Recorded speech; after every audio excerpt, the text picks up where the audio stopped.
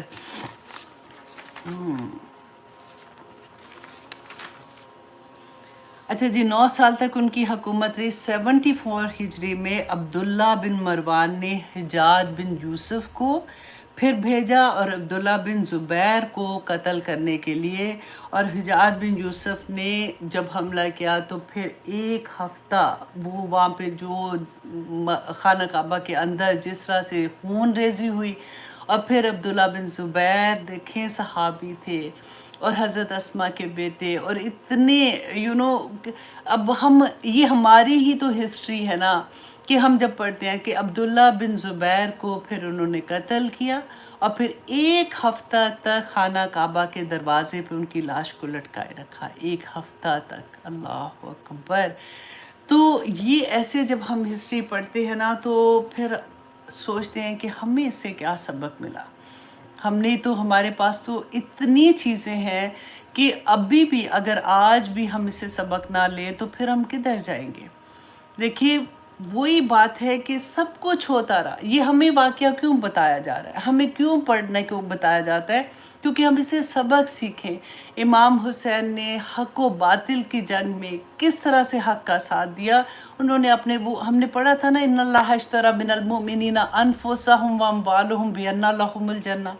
کہ اللہ سبحانہ تعالیٰ نے مومن کی جان اور مال خرید لیا. کس کے عوض خریدا تھا؟ جنت کے عوض. امام حسین، دیکھیں رسول اللہ صلی اللہ علیہ وسلم کی وہ حدیث بھی یاد کریں کہ جب آپ برائی کو دیکھو تو اس کو ہاتھ سے روکو، نہیں تو اس کو زبان سے روکو. اگر وہ نہیں کر سکتے تو دل سے روکو، اور وہ کمزور ترین حالت ہے. اب امام حسین تو کوئی چھوٹے لیول پہ آ کے نہیں نہ روک سکتے تھے. انہوں نے یہ کر کے دکھایا کہ حق کا ساتھ دینا ہے اور حق کا ساتھ دیں گے. اور آپ دیکھیں ابن زیاد کا پھر کیا ہوا تھا 7 سال کے بعد. ابن زیاد کو اسی طرح سے 10 محرم کو اسی طرح سے اس کو قتل کیا گیا تھا. اسی طرح ابراہیم جو تھے اس نے اس کو قتل کیا، اور اس کا سر جو تھا وہ مختار کے سامنے پیش کیا گیا تھا. اور ہوا کیا تھا کہ کہتے ہیں کہ سارے لوگوں کو اسی طرح سے بٹھایا، کیونکہ انہوں نے اس وقت یہ سوچا کہ ہم نے اب ایک ایک سے بدلہ لینا ہے. جنہوں نے امام حسین کو قتل کیا تھا، جنہوں نے ان کو شہادت دی تھی، ان سے ہم نے بدلہ لینا ہے. تو ایک ایک بندے کو پکڑ پکڑ کے انہوں نے پھر مارا بھی. اب یہاں پہ ایک اور بات جو میں ہسٹری میں، اب میں پہلے سے اس کو تھوڑا سا آگے لے گئی تھی، کہ ہوا کیا کہ پھر 4 سال کے بعد کوفہ کے لوگوں کو یہ بیچ بیچ میں احساس ہونا شروع ہوا کہ ہم نے اپنا وعدہ پورا نہیں کیا، ہم سے یہ غلطی ہوئی ہے. اور ہم نے، اگر ہم ان کے لیے کھڑے رہتے تو پھر یہ واقعہ پیش نہیں آتا، کیونکہ ہم نے ہی ان کو بلایا تھا، امام حسین کو. تو انہوں نے پھر یہ ان کا ایک گروپ بنا تھا جو توابین کے نام سے تھا. اور توابین جو تھے نا، یہ وہ لوگ تھے، انہوں نے کہا کہ اب ہم امام حسین کی شہادت کا بدلہ لیں گے. لیکن ابن زیاد کی وجہ سے ان کے سامنے وہ کھڑے نہیں ہو سکے، اور وہ اس طرح سے ان کو کامیابی اس میں نہیں ملی تھی. لیکن جب یہ گروپ نکلا سیریا کی طرف جانے کے لیے، ابن زیاد سے بدلہ لینے کے لیے، تو راستے میں جب کہتے ہیں کہ یہ کربلا سے گزرے تھے، تو یہ ان کو اتنا دکھ تھا اس بات کا کہ یہ پھر کربلا میں 1 دن رہے، اور وہاں پہ یہ روتے رہے، نوحہ پڑھتے رہے، پیٹتے رہے، اور اپنے آپ کو ان کی یاد میں وہ قصے بیان کرتے رہے.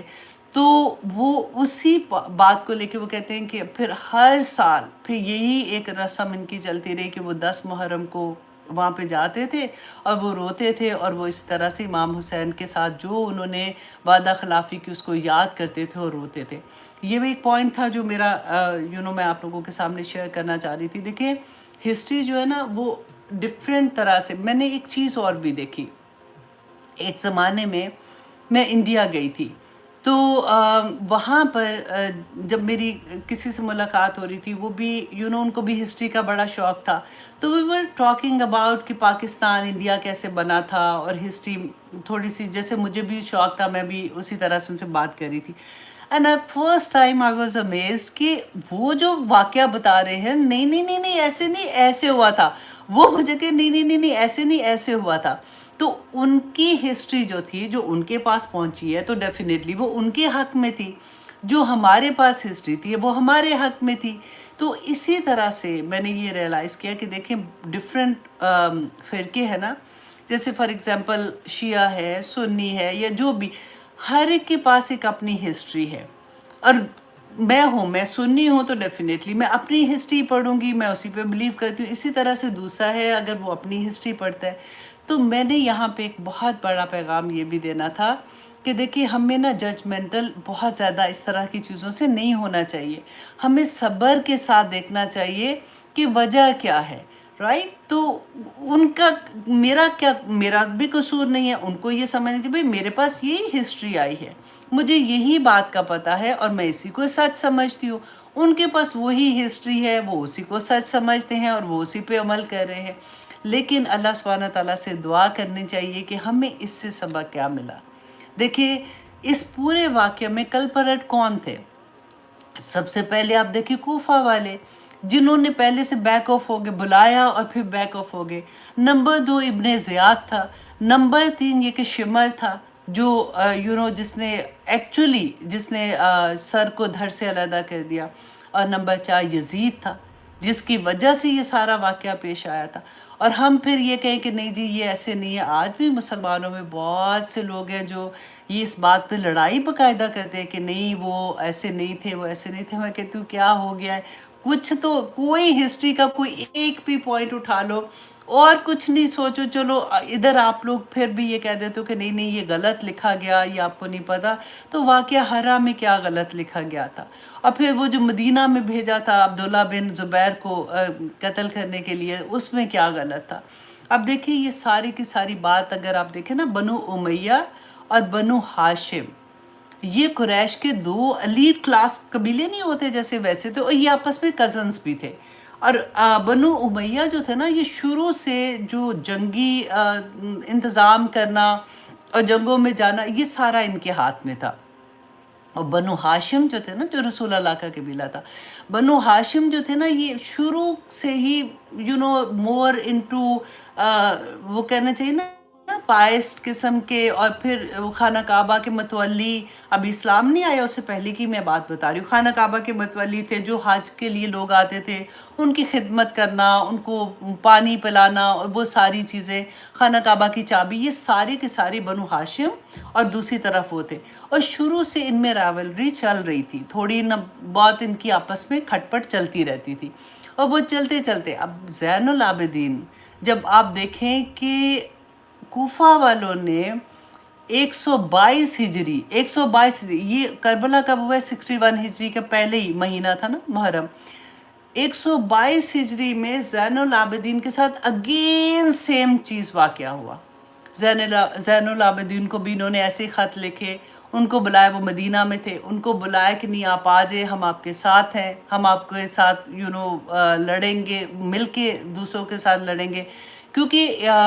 زین العابدین بھی جب وہاں پہ پہنچے تو انہوں نے کہا کہ آپ ابو بکر اور عمر کے بارے میں ان کے لیے برا جیسے بولتے تھے، یہ آپ ایسے ان کے بارے میں بات کریں. تو زین العابدین نے کہا نہیں میں ایسے نہیں کر سکتا ہوں، کیونکہ وہ تو صحابہ رسول تھے، میں کیسے ان کو برا کر سکتا؟ میری تو جنگ امیہ کے ساتھ ہے، بنو امیہ کے ساتھ ہے، میں تو ان کے لیے آیا. تو انہوں نے وہاں بھی انکار کر دیا کہ ٹھیک ہے اگر آپ یہ نہیں کرتے تو ہم پھر آپ کے ساتھ مل کے جنگ بھی نہیں کریں گے.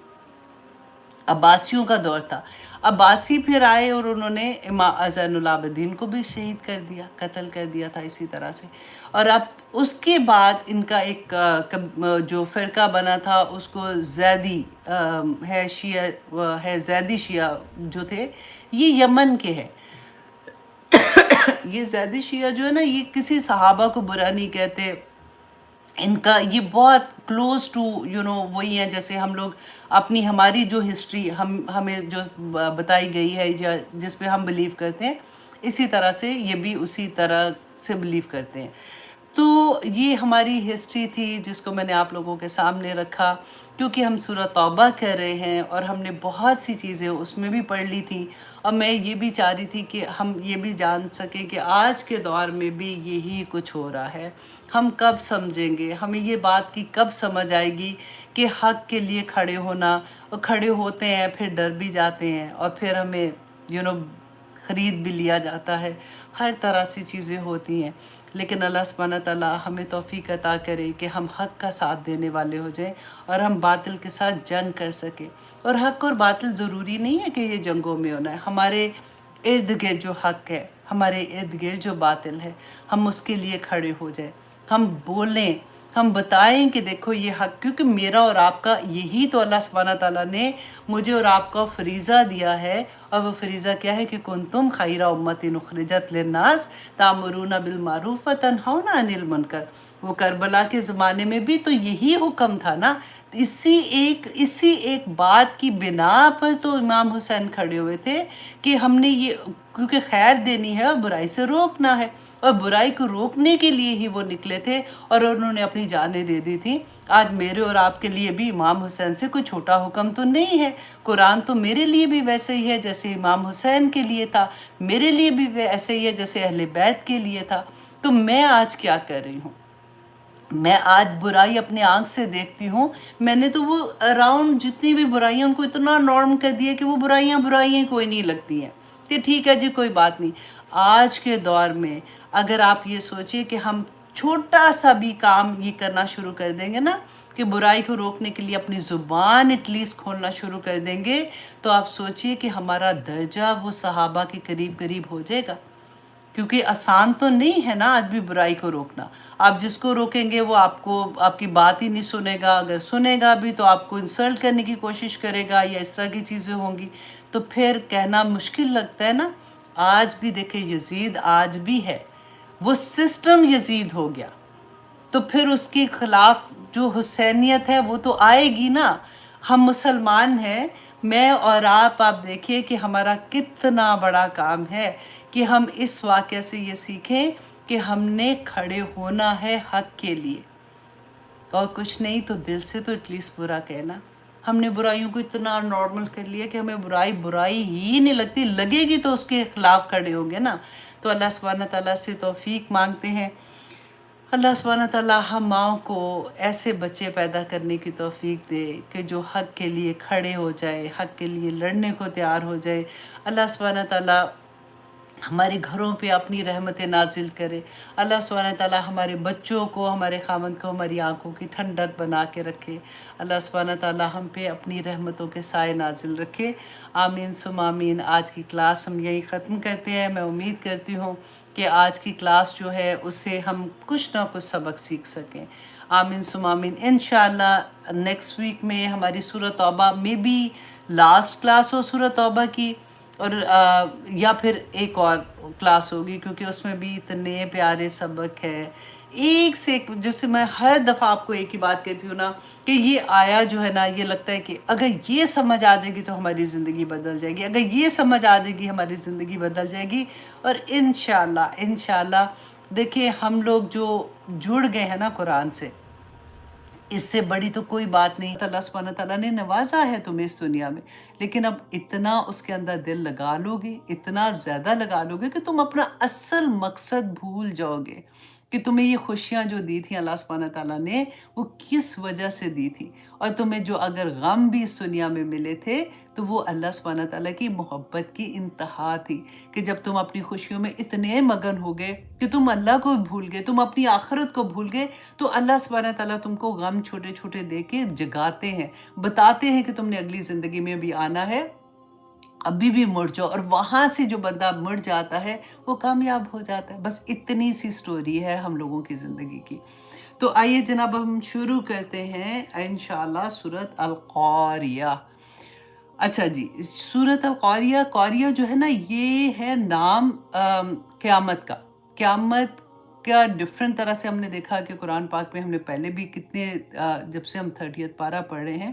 الحاقہ، اس کے علاوہ الغاشیہ، الطامۃ الکبریٰ، الواقعہ، ہم نے یہ سارے نام قیامت کے پڑھے کہ اللہ سبحانہ تعالیٰ نے ڈفرینٹ اور ہر ایک کا مطلب ڈفرینٹ ہے، ٹھیک ہے؟ تو اللہ سبحانہ تعالیٰ نے ڈفرینٹ طرح سے ہمیں بتایا کہ دیکھو وہ دن ایسا ہوگا، وہ قیامت جو ہے نا، القاریہ جو ہے نا، یہ ایکچولی اسم الفاعل ہے، جو فاعل کہتے ہیں کام کرنے والا.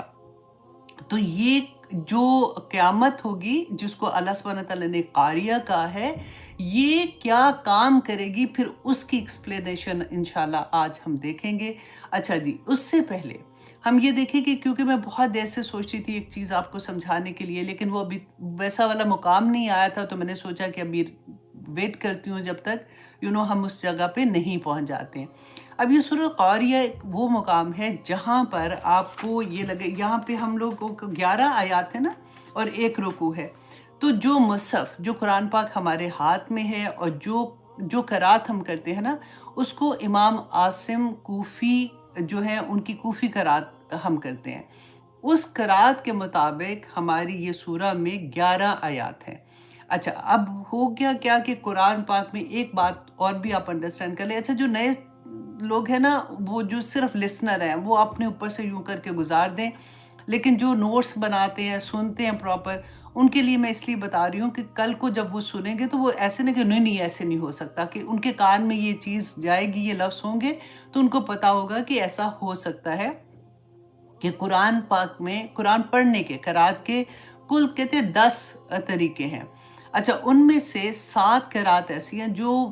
تواتر کے ساتھ ان کا رسول اللہ صلی اللہ علیہ وسلم کے ساتھ اس کی سند ملتی ہے. قرآن کی آیات کا کاؤنٹ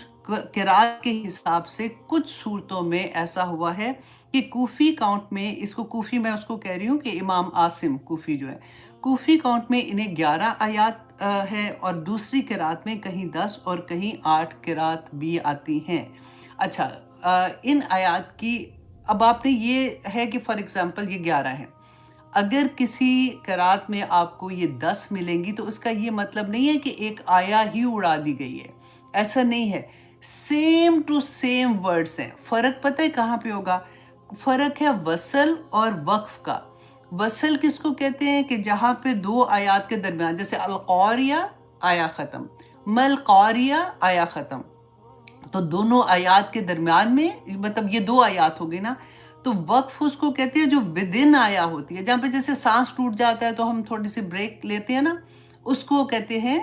اس کو وقف کہتے ہیں. اچھا، اب ہوا کیا تھا کہ جیسے صحابہ نے رسول اللہ صلی اللہ علیہ وسلم سے قرآن ڈفرینٹ ٹائپ پہ ڈفرینٹ سورہ سنتے رہے، تو ان کو یہ لگا فار ایگزامپل کہ یہاں پہ رسول اللہ صلی اللہ علیہ وسلم نے وصل کیا ہے جبکہ رسول اللہ نے وقف کیا تھا، کیونکہ وقف اینڈ وصل بھی رسول اللہ صلی اللہ علیہ وسلم نے جیسے کیا تھا ویسے ہی ایگزیکٹلی قرآن میں ہے، کیونکہ یہ باقاعدہ ایک علم ہے جس کو علم الفواصل کہتے ہیں، اور اس پہ بہت زیادہ اس پہ کام ہو چکا ہوا ہے، ڈن ہو چکا ہوا ہے. تو اس میں اس لیے کہ جب آپ، میں بتانے کی مقصد یہ ہے کہ اگر آپ موراکو جاتے ہیں یا سوڈان جاتے ہیں تو وہاں پہ فار ایگزامپل جمعہ کی نماز ہے، آپ مسجد میں بیٹھے ہوئے، آپ نے قرآن کھولا تو آپ دیکھتے ہیں کہ وہاں پہ تو سورۃ القاریہ جو ہے وہاں پہ 8 آیات نظر آ رہی ہیں. تو آپ کہیں گے کہ یہ کیا ہوا؟ تو اس لیے آپ نے پریشان نہیں ہونا، کیونکہ وہ ڈفرینٹ قرات جو ہوتی ہیں اس کے مطابق اس میں ڈفرینٹ آیات ہیں. جیسے ہم کہتے ہیں نا قرآن پاک میں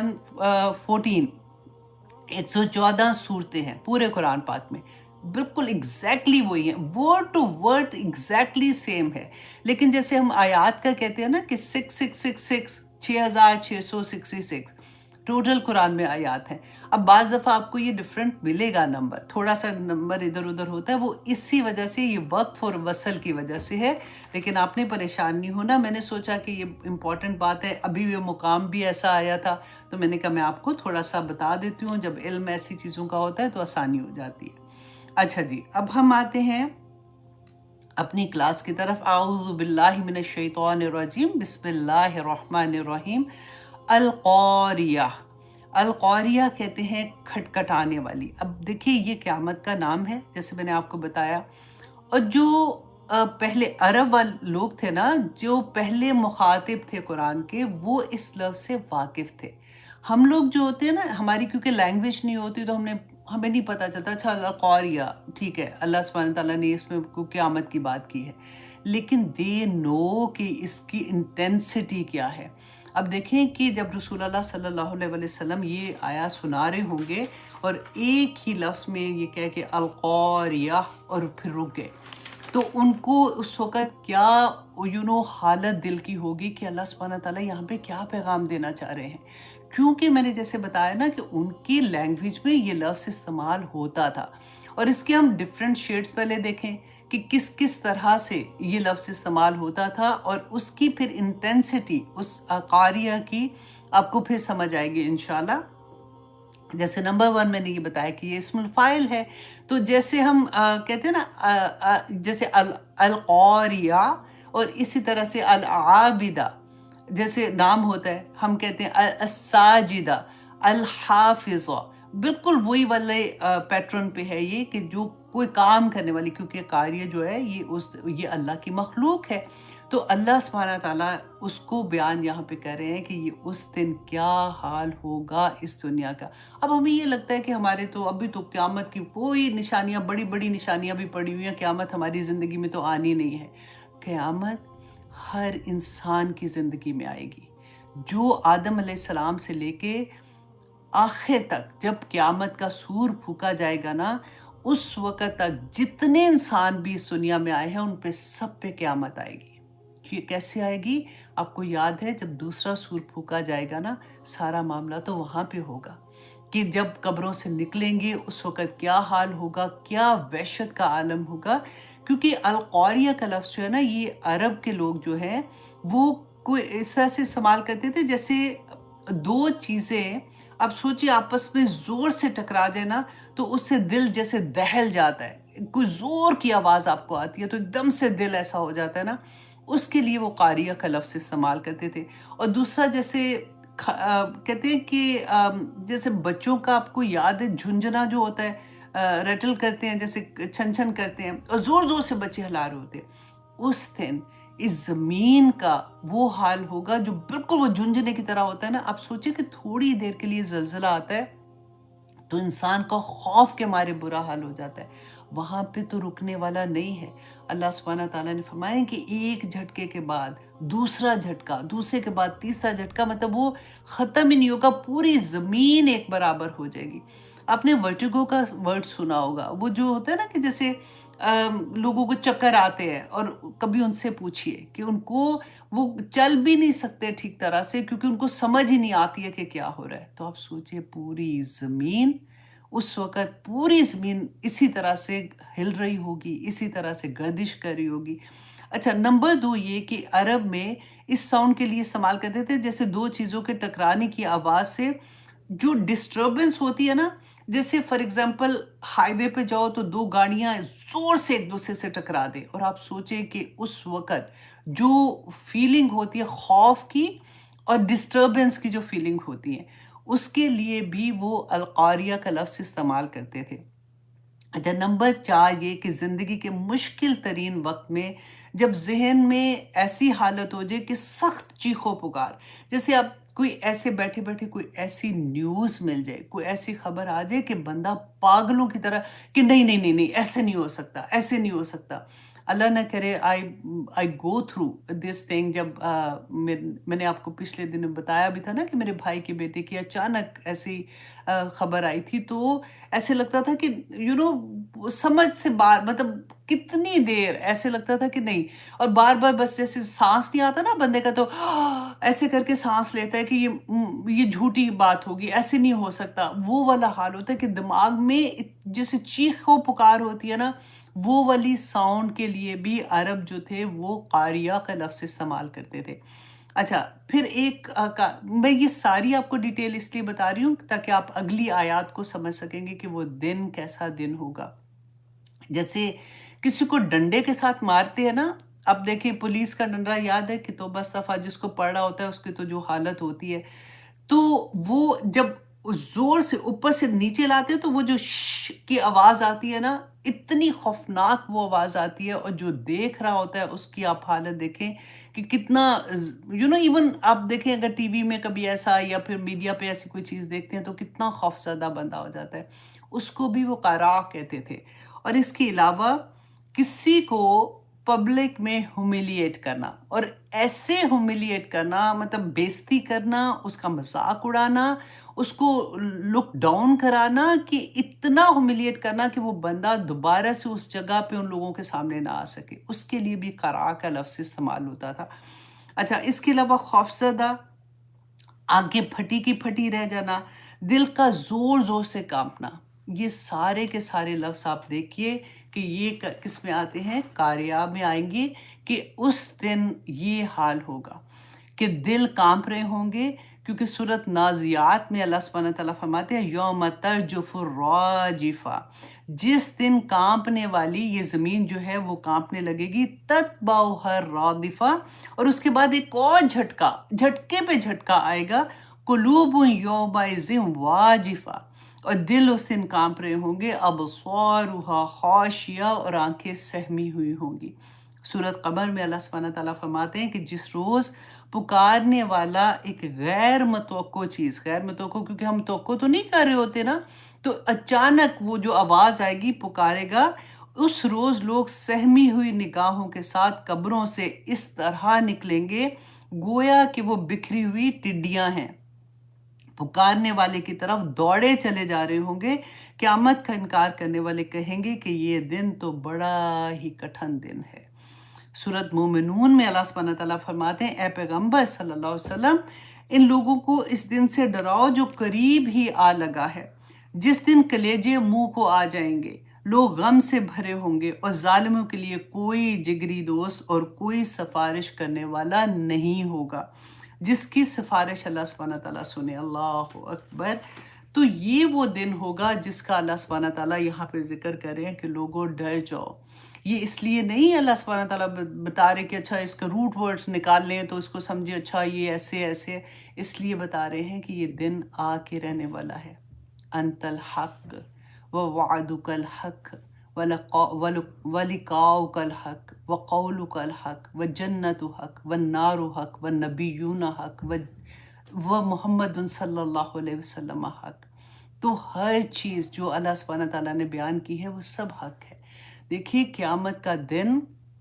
جس دن آئے گا، اور پھر اس کے بعد کی کتنی دفعہ ہم نے بات کی نا کہ وہ پورا مرحلہ کیا ہوگا کہ قبروں سے نکلیں گے کس طرح سے پاگلوں، اور ہر انسان اپنی قبر سے اپنے اعمال کے مطابق نکلے گا۔ جس نے سود کھایا ہوگا وہ اسی طرح سے بدخواست جیسے ہوتا ہے نا، اس طرح سے اللہ سبحانہ تعالیٰ نے بتایا نکلے گا۔ جو ایسا انسان ہوگا نا جو تکبر کہ میں بڑا، مجھے دیکھو، اب ہمیں ایسی چیزیں پڑھ کے ہمیں لگتا ہے نہیں میرے میں ایسی چیز نہیں ہے، لیکن بالکل وہ کہتے ہیں نا کہ لا ریب فی، جیسے ہم قرآن پڑھتے ہیں کہ اپنے بالکل شک و شبہ سے دور ہو کے پھر پڑھو گے تو تمہیں سمجھ آئے گی، اسی طرح سے اپنے دل میں بالکل وہ سب چیزیں نکال کے نا پھر اپنے آپ کو ایویلیویٹ کرو کہ کہیں میں تکبر کسی جگہ پہ تو نہیں کرتی، کہیں ایسا تو نہیں کہ میں نے یہ بات اس وقت کی تو میرا کیا مقصد تھا کرنے کا، رائٹ؟ جب بھی ہم کوئی سینٹنس بولتے ہیں تو اس سینٹنس کے پیچھے کوئی نہ کوئی تو ریزن ہوتی ہے، تو ہم اپنے آپ کو ایویلیویٹ تو ایسے ہی کریں گے نا۔ تو جو انسان نے دنیا میں تکبر کیا ہوگا وہ چونٹیوں کی طرح قبر سے نکلیں گے اور لوگ ان کو اپنے پاؤں سے رونتے ہوئے نکلیں گے۔ جو عمل ہم دنیا میں کرتے رہے اسی طرح سے اس دن قیامت کے دن ہم اپنی قبروں سے نکلیں گے، اور جو مومن ہوں گے ان کی شان ہی بڑی ہوگی، نور کے ممبروں پہ بیٹھے ہوں گے۔ اللہ سبحانہ تعالیٰ نے اتنی خوبصورت ان کے لیے انعامات رکھے ہیں کہ اللہ سبحانہ تعالیٰ فرماتے ہیں فَلَا تَعْلَمُ نَفْسٌ مَا أُخْفِيَ لَهُمْ قُرَّةُ أَعْيُنٍ، کہ کوئی انسان نہیں جانتا، کوئی نفس یہ نہیں جانتا کہ اللہ سبحانہ تعالیٰ نے کیا چھپا کے رکھا ہے ان لوگوں کے لیے۔ کوئی چھوٹی بات تو نہیں ہے نا۔ اتنی سی زندگی میں اگر ہم اللہ سبحانہ تعالیٰ کے احکامات کے مطابق اپنی زندگیاں گزار لیں گے تو دیکھیے پھر آخر میں جا کے تو پھر عیاشی ہے نا پوری کی پوری، اور اللہ سبحانہ تعالیٰ آج کی آیات میں بتا بھی دیں گے کہ عیاشی کس قسم کی ہوگی۔ اور پھر اللہ سبحانہ تعالیٰ آپ دیکھیے آگے فرماتے ہیں مل قاریہ، کہ کیا ہے یہ کھٹکھٹانے والی، وَمَا أَدْرَاكَ مَا الْقَارِعَةُ، کہ اے بندے کیا ہے چیز جو تجھے بتائے یہ کہ وہ کون سی چیز ہے جو کھٹکھٹانے والی ہے۔ تجھے کون یہ سمجھائے کہ وہ کیا چیز ہوگی؟ کیونکہ دیکھیں ادراک جو ہوتا ہے نا، ادراکا کے جہاں پہ لفظ آتا ہے، وہ اس کا میننگ ہوتا ہے کہ تم اس کو سمجھ نہیں سکتے ہو، یو کین امیجن اونلی. جیسے ہم کہتے ہیں نا کہ جنت و دوزخ جو دنیا ہے نا وہ اس کا شو روم ہے. جیسے ہم شو روم میں گاڑی لینے جاتے ہیں تو ایک ایک گاڑی ہوتی ہے، لیکن وہ پھر بتاتے ہیں کہ یہ ایسے ہے، یہ ایسے ایسے ہے. پھر ہمیں جو چاہیے ہوتی ہے، پھر وہ پیچھے جہاں پہ گاڑی ہوتی ہے پھر وہاں سے لے کے آتے ہیں. تو شو روم ایک سجایا ہوتا ہے. دنیا جو ہے نا وہ بالکل ایسے ہی ہے. جیسے جنت و دوزخ کے بارے میں اللہ سبحانہ تعالیٰ فرماتے ہیں کہ یہ ہمیں ٹیسٹ کرایا جاتا ہے، حالانکہ کوئی نفس یہ نہیں جانتا، وہ ٹیسٹ کر ہی نہیں سکتا. لیکن جو ہیومنلی پاسبل ہے نا، جیسے کہتے ہیں کہ ہم پڑھتے ہیں کہ جنت میں انگور ہوں گے، پھل ہوں گے، تو وہ دنیا کی چیزوں کے ساتھ اس کی تشبیہ دیتے ہیں، لیکن ان کا ذائقہ بالکل فرق ہوگا، ان کا ٹیسٹ بالکل فرق ہوگا. اللہ سبحانہ تعالیٰ ہم سب پر اپنا رحم کرے، اللہ سبحانہ تعالیٰ ہم سے راضی ہو جائیں، آمین ثم آمین. اب اللہ سبحانہ تعالیٰ آگے فرماتے ہیں آیت نمبر 4، یوم یکون الناس کالفراش المبثوث. اے لوگو اس دن ہو جائیں گے الناس لوگ کالفراش پروانوں کی طرح، مبثوث جو بکھرے ہوئے پروانے ہوں گے، اس طرح سے ہو جائیں گے. بکھرے ہوئے پروانے آپ نے کبھی دیکھے ہیں؟ جیسے جب روشنی ہوتی ہے، کبھی آگ لگائی ہوتی ہے نا سردیوں میں، تو اس کے اوپر جیسے چھوٹے چھوٹے پتنگے سے آتے ہیں، تو بالکل حواس بساختہ، ان کو ڈائریکشن لیس، یوں پاگلوں کی طرح پھر رہے ہوتے ہیں اس کے اوپر. اللہ سبحانہ تعالیٰ نے یہ اگزامپل ہمیں کیوں دی کہ اس دن جب تم قبروں سے نکلو گے نا، اسی طرح سے تم حواس بساختہ ہوگے، تم ایک ڈائریکشن لیس بھاگ رہے ہوگے، جو پکارا ہے اس کی طرف بھاگو گے کہ کیا ہو رہا ہے، کہاں سے یہ آواز آ رہی ہے، کیوں آ رہی ہے، خوف زدہ ہو کے بھاگو گے. اچھا، پروانہ جو ہے نا، یہاں پہ اللہ سبحانہ تعالیٰ نے جو کل فراش کا لفظ استعمال کیا. دیکھیے پروانے کی ایک خوبی ہے،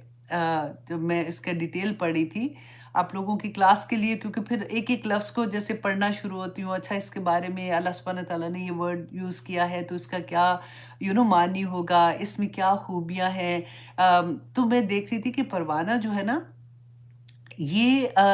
اس کا بہت یہ ایسا ہوتا ہے کہ کیموفلاج جیسے ہوتا ہے نا، کہ وہ بیٹھا رہتا ہے چپ کر کے اندھیرے میں، کوئی اس کو تکلیف کوئی نہیں ہوتی ہے. لیکن جیسے ہی وہ روشنی دیکھتا ہے نا، جیسے ہی وہ آگ یا روشنی دیکھتا ہے تو بھاگتا ہے اس کی طرف. تو میں ہمیشہ یہ کہتی ہوں، یا اللہ اسی طرح سے ہمیں بھی بنا دے پروانے کی طرح کہ بھاگے روشنی کی طرف، اور اللہ سبحانہ تعالیٰ کا پیغام جہاں پہ نظر آئے اللہ سبحانہ تعالیٰ ہمیں اس قابل بنا دے کہ ہم ابزارب کرنے والے ہو جائیں. تو اچھا، یہاں پہ فراش جو ہے بعض جگہ پہ یہ ٹڈیوں کے لیے بھی لفظ آتا ہے کہ ٹڈیاں جیسے ہوتے ہیں نا، دیکھیں جو ٹڈی دل آپ نے سنا ہوگا کہ یہ پھر گروہوں میں ہوتی ہیں.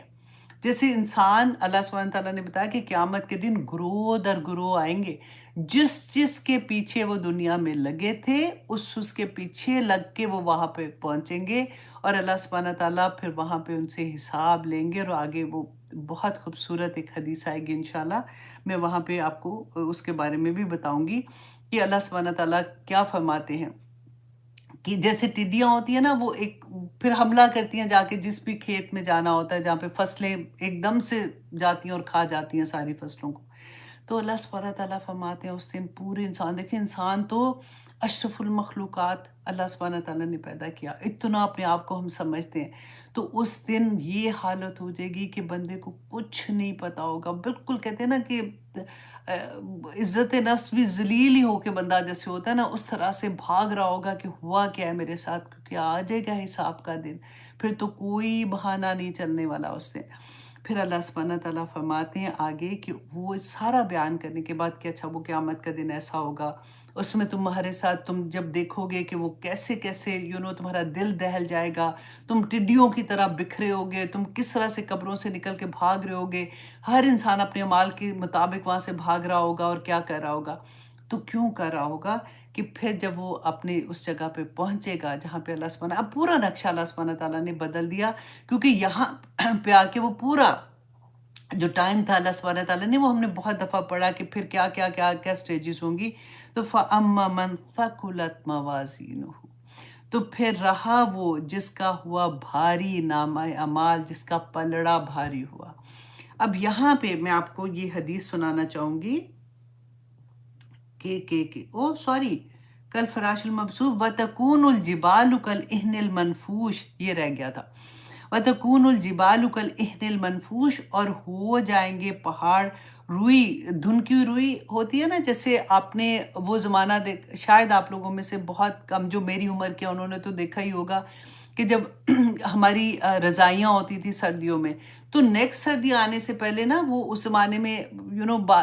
جیسے وہ والی مشینیں اس طرح کی نہیں ہوتی تھی، تو بڑے بوڑھے جو ہوتے تھے نا وہ ایک ڈنڈا لیتے تھے تو وہ مارتے تھے زور زور سے تو اس کو فلفی کرنے کے لیے. تو اللہ سبحانہ تعالیٰ رنگین روئی کی، کیونکہ ہر جگہ پوری دنیا پہاڑ تو ہر کلر کے ہیں نا پوری دنیا میں، اور اب تو ہمیں نظر بھی آتے ہیں جب ہم میڈیا میں دیکھتے ہیں. تو اللہ سبحانہ تعالیٰ فرماتے ہیں کہ انسان تو اتنا مضبوط بنتا ہے نا کہ تو ایسا میں ایسا کرتا ہوں، میں دنیا میں ایسا کروں. دیکھ پہاڑوں جیسا، پہاڑ سے اگزامپل بیسیکلی دی ہے کہ اتنے مضبوط جتنے اوپر ہوتے ہیں نا اتنے ہی پہاڑ نیچے بھی ہوتے ہیں زمین کے، کہ وہ بھی اس دن کس طرح سے روئی کے گالوں کی طرح اس دن ہو جائیں گے. اور اللہ سبحانہ تعالیٰ نے قرآن پاک میں بھی فرمایا سورۃ نمل میں کہ تم دیکھو کہ تم پہاڑوں کو اپنی جگہ جمع ہوا خیال کرتے ہو، حالانکہ قیامت کے دن وہ بادلوں کی طرح اڑے ہوں گے. سورۃ مزمل میں اللہ سبحانہ تعالیٰ فرماتے کہ قیامت کے دن زمینیں اور پہاڑ تھر تھرائیں گے اور پہاڑ ریت کے ٹیلوں کی طرح ہو جائیں گے. سورۃ نبا میں اللہ سبحانہ تعالیٰ فرماتے ہیں وَسُيِّرَتِ الْجِبَالُ فَكَانَتْ سَرَابًا، کہ پہاڑ چلائے جائیں گے اور وہ سراب کی طرح ہو جائیں گے. اب یہاں پہ میں آپ کو ایک حدیث بھی کوٹ کرنا چاہتی تھی کہ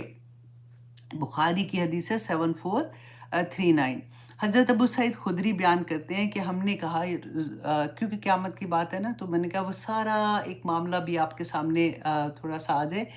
کہ کہتے ہیں کہ صحابہ نے رسول اللہ صلی اللہ علیہ وسلم سے فرمایا کہ یا رسول اللہ صلی اللہ علیہ وسلم کی قیامت کے دن کیا ہم اللہ سبحانہ تعالیٰ کو دیکھ سکیں گے؟ تو رسول اللہ صلی اللہ علیہ وسلم نے فرمایا کہ آج تم اگر چاند اور سورج کو دیکھتے ہو تو تمہیں کوئی دقت ہوتی ہے؟ تو انہوں نے کہا کہ نہیں. تو رسول اللہ نے فرمایا کہ قیامت کے دن بھی تم اسی طرح سے اللہ سبحانہ تعالیٰ کو دیکھ سکو گے. پھر فرمایا رسول اللہ صلی اللہ علیہ وسلم نے پھر ایک آواز دینے والا آواز دے گا اور ہر قوم اس کے ساتھ جائے گی کہ جس کی وہ پوجا کرتی تھی یا جس کے پیچھے وہ اس دنیا میں تھی. میں نے آپ کو بتایا تھا نا کہ گروہ جیسے ہو جائیں گے، وہ یہی بات یہاں پہ، اسی لیے میں یہ حدیث بھی آپ کو سنانا چاہ رہی تھی کہ ہر انسان جس کے پیچھے تھا نا دنیا میں، اسی کے پیچھے وہ اللہ سبحانہ تعالیٰ کہیں گے کہ اسی امام کے پیچھے آ جاؤ شاباش، جس کے پیچھے تم لگے تھے دنیا میں. چنانچہ جو اللہ کی عبادت کرتے تھے وہ باقی رہ جائیں گے، اور باقی سارے کے سارے جو ہے وہ اپنے اپنے امام کے پیچھے جائیں گے، اپنے اپنے جن کی وہ پوجا کرتے تھے اور یا جن کے پیچھے وہ لگے تھے. اہل کتاب کے کچھ باقی ماندہ لوگ بھی اس میں ہوں گے. اچھا، اب یہاں پہ ایک اور چیز بھی میں آپ کو بتانا چاہ رہی تھی کہ جب تک اسلام آیا، رسول اللہ صلی اللہ علیہ وسلم پر جب وحی آئی ہے، اس سے پہلے جتنے بھی نبی آئے تھے ان کے جو فالوورز